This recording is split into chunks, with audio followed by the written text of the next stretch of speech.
আসসালামু আলাইকুম। বাংলা সংবাদে সবাইকে স্বাগতম। শুরুতে জানাবো সংবাদের শিরোনাম। তদন্তে সম্পৃক্ততা না মিললে মামলা থেকে নাম বাদ, পুলিশের নির্দেশনা। এরপরে জানাবো অর্ধশত বছর ধরে গাছের সঙ্গে সখ্যতা বীর মুক্তিযোদ্ধা দেলোয়ার পাটোয়ারির। আরও জানাবো 50,000 কর্মীর পরিবার করুণ অবস্থায় আছে, আওয়ামী লীগ। সংবাদ শেষে থাকবে ভারতের পশ্চিমবঙ্গের মুখ্যমন্ত্রী মমতা বন্দ্যোপাধ্যায় জানিয়েছেন, জনগণের স্বার্থে তিনি পদত্যাগ করতে রাজি আছেন। দর্শক শুনছিলেন সংবাদ শিরোনাম, এখন বিস্তারিত। ছাত্র জনতার অভ্যুত্থান ঘিরে যেসব মামলা হচ্ছে সেগুলোর প্রাথমিক তদন্তে কোনো আসামির সম্পৃক্ততা পাওয়া না গেলে মামলা থেকে তার নাম প্রত্যাহারের ব্যবস্থা করতে বলেছে পুলিশ সদর দপ্তর। একই সঙ্গে সঠিক তথ্য প্রমাণ ছাড়া এসব মামলায় কোনো সরকারি কর্মকর্তা-কর্মচারীকে গ্রেপ্তার করা যাবে না বলেও নির্দেশনা দেওয়া হয়েছে। পুলিশ সদর দপ্তরের ডিআইজি কনফিডেন্সিয়াল কামরুল আহসানের স্বাক্ষরিত এক চিঠিতে এসব নির্দেশনা দেওয়া হয়েছে। গত 10 সেপ্টেম্বর পুলিশ সদর দপ্তর থেকে এ চিঠি জারি করা হয়েছে। ওই চিঠিতে আইনশৃঙ্খলা সংক্রান্ত উপদেষ্টা পরিষদ কমিটির প্রথম সভার কার্যবিবরণীর বরাত দিয়ে আরও বলা হয়, জুলাই-আগস্টের গণঅভ্যুত্থান ঘিরে হত্যাকাণ্ড ও অন্যান্য মামলায় তদন্ত ছাড়া কোনো সরকারি কর্মকর্তার সম্পৃক্ততার প্রাথমিক সত্যতা পাওয়া না গেলে তাদের নামও প্রত্যাহারের ব্যবস্থা নিতে হবে।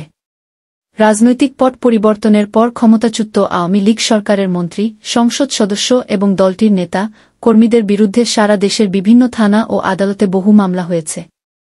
এসব মামলায় নাম উল্লেখ করে আসামি করা ছাড়াও অজ্ঞাত পরিচয় হিসেবে অসংখ্য আসামি করা হয়েছে। ছাত্র জনতার আন্দোলন দমনে জুলাইয়ের দ্বিতীয় সপ্তাহ থেকে 5 আগস্ট পর্যন্ত আইনশৃঙ্খলা রক্ষাকারী বাহিনীকে গুলি চালাতে নির্দেশ দিয়ে হত্যা এবং নির্যাতন চালানোর অভিযোগ আনা হয়েছে এসব মামলায়। সাবেক প্রধানমন্ত্রী শেখ হাসিনার নামেই 165টির মামলার তথ্য পাওয়া গেছে, যার মধ্যে 147টিতে হত্যার অভিযোগ আনা হয়েছে। বাকি 18টি মামলা হয়েছে হত্যাচেষ্টা ও অপহরণের অভিযোগে। বর্তমানে পুলিশ ইনভেস্টিগেশন ব্যুরোর পিবিআই প্রধানের দায়িত্বে থাকা ডিআইজি মোস্তফা কামাল চিঠি পাওয়ার বিষয়টি গণমাধ্যমকে নিশ্চিত করেছেন। তিনি জানান, মামলার প্রাথমিক তদন্তে যদি প্রমাণিত হয় সংশ্লিষ্ট ব্যক্তি জড়িত নয়, তাহলে তাকে কেন গ্রেপ্তার করে হয়রানি করব আমরা? মূল বিষয়টি হচ্ছে, মামলায় যখন পুলিশ রিপোর্ট দেবে সেখানে তার নাম থাকবে কি থাকবে না।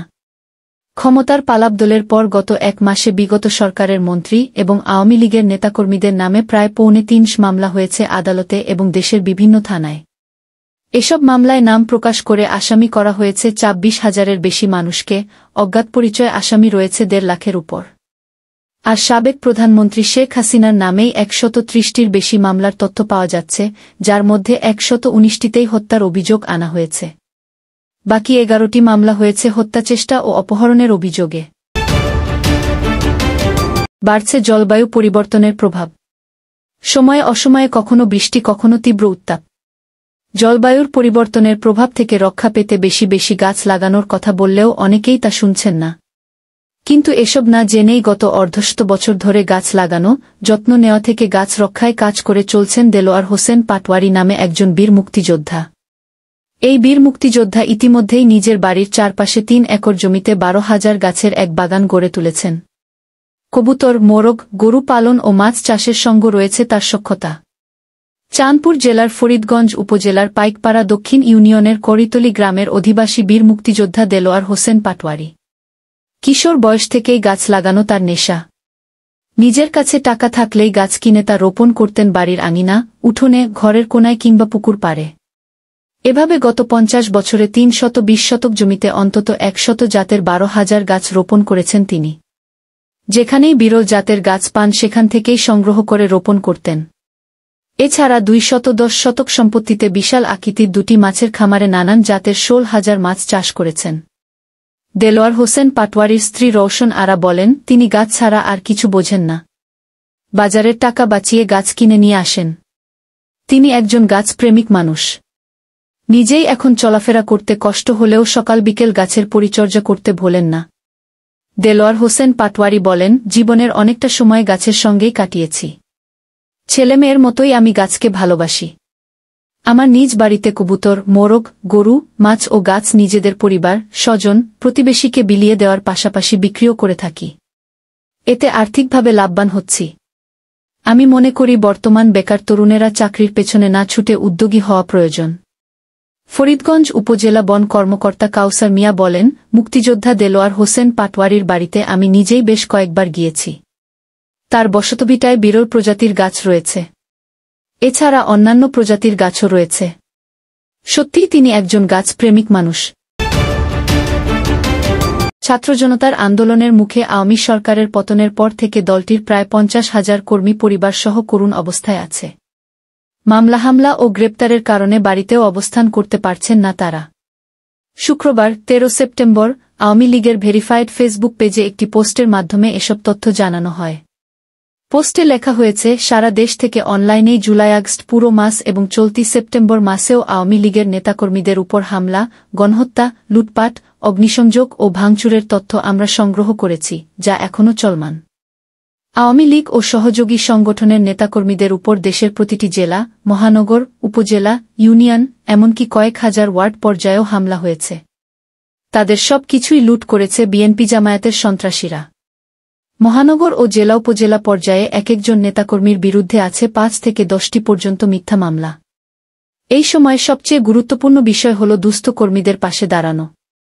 তৃণমূলের প্রায় 50,000 কর্মী ইমেইলে ও মেসেজের মাধ্যমে তাদের করুণ অবস্থার কথা জানিয়েছেন। বিশেষ করে অনুরোধ করেছেন তাদের পরিবারগুলোকে বাঁচাতে।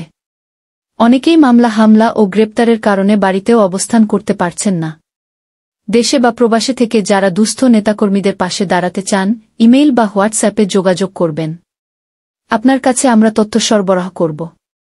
পোস্টে আরও লেখা হয়, দেশে বা প্রবাসে থেকে যারা নিজ নিজ এলাকার কর্মীদেরকে সহযোগিতা করছেন তাদেরকে অসংখ্য ধন্যবাদ।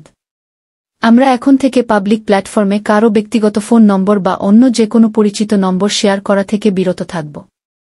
ছাত্র জনতার গণভ্যুত্থানে গত 5 আগস্ট দেশ ছেড়ে ভারতে পালিয়ে যান সাবেক প্রধানমন্ত্রী শেখ হাসিনা। এখনও ভারতেই অবস্থান করছেন তিনি। গত 8 আগস্ট গঠন হয় অন্তর্বর্তী সরকার।